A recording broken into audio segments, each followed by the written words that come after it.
You know, I'm not proud of this, but I caught my wife cheating with her boss, and I actually got her to confess everything on tape. You want to hear it? Okay, here we go. I never thought I'd have to deal with something like this, you know, infidelity. I mean, I grew up with parents who were married for 50 years, so I just assumed that's how it is. I mean, when my wife and I got married, we even did that whole thing where we wrote down our vows on separate pieces of paper, and they were identical. Like we both wrote, "In sickness and in health till death do us part." We really had that old school mentality about marriage, so I was shocked when she cheated. But let me start from the beginning. Let me paint you a picture of my wife. She's beautiful, smart, funny, caring, loyal. Yeah, she had all these great qualities, which made it all the more shocking when she cheated on me. I mean, it wasn't like she was some kind of gold digger, like we were doing well financially. I worked as a contractor, so my income wasn't steady, but it was enough for us to live comfortably.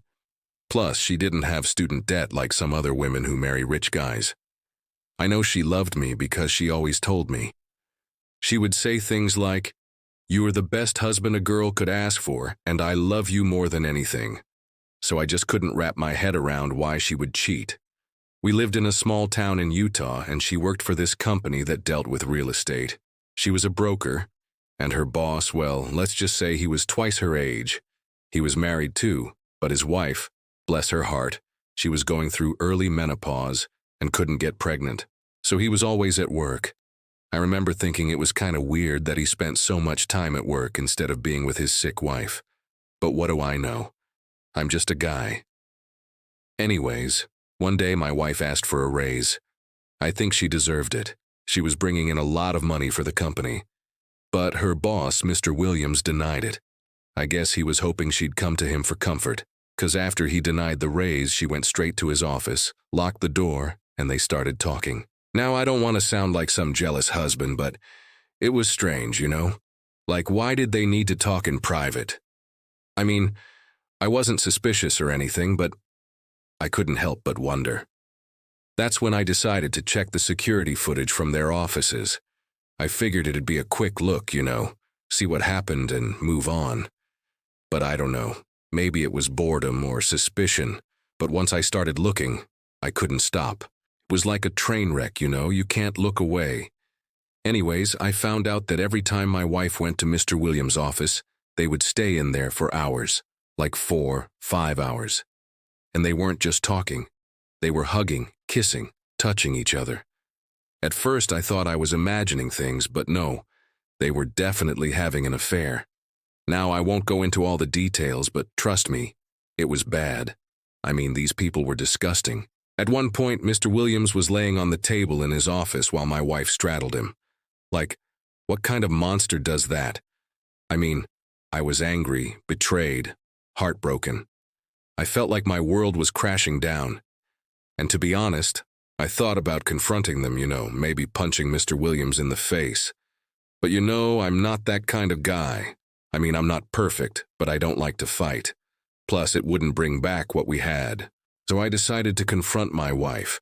I wanted answers, I needed closure. But when I did, she just broke down and confessed everything. It was horrible. It was like nails in a coffin. You know, she admitted that she had been seeing Mr. Williams for months. She said that she was sorry, but I couldn't listen. I mean, I tried, but I just couldn't understand how she could do this to me. It was right then and there that I knew I had to end the marriage. It was too painful, too hurtful.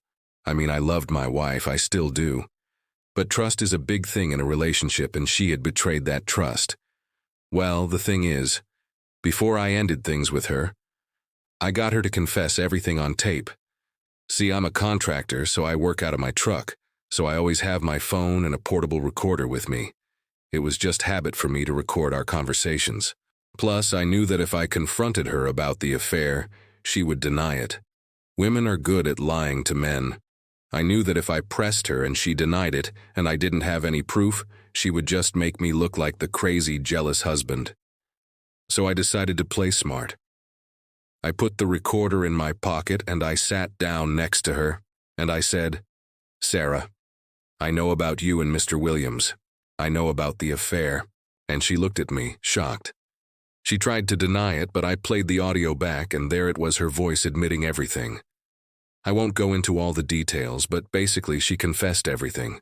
She told me about the affair, about how she felt, about how sorry she was. It was like ripping off a Band-Aid, you know? At first it was painful, but then it was like a relief. Now, I won't lie, there were times when I wanted to go back and listen to that recording, you know, to relive those moments, to hear her voice. But I didn't. I mean, it was too painful. It was like opening up old wounds. The thing is, I still love my wife. I mean, it's been a year since she cheated and I still love her. But I also hate her. I hate what she did. I hate the fact that she lied to me. I hate the fact that she betrayed my trust. Look, I know this sounds dramatic. I mean, I know a lot of people go through this, but I just wanted to share my story because I think it's important for people to know that they're not alone. I mean, I thought I was the only one in the world who had gone through this, who had experienced this kind of pain. But then I realized that there are so many other people out there who have gone through the same thing. It helps to know that, you know, you're not alone. Yeah, I still think about Sarah sometimes. I wonder what she's doing now. I wonder if she thinks about me. I wonder if she regrets what she did. You know, I haven't seen her since the day I confronted her and told her that I was ending things. I didn't want to drag it out. I didn't want to make things worse, so I just cut my losses and moved on. I mean, I still love her, but it's better this way. I know it sounds cliché, but you gotta do what's best for you, you know? I'm moving on. I'm trying to find happiness again. Now, I know a lot of people might say that I should forgive her, that I should move on, that I shouldn't hold on to the past. But you know, I don't know if I can ever forgive her.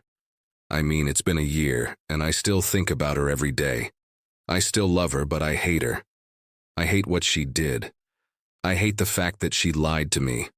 I hate the fact that she betrayed my trust.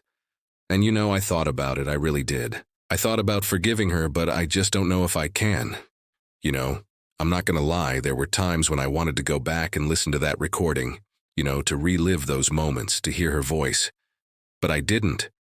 I mean, it was too painful. It was like opening up old wounds.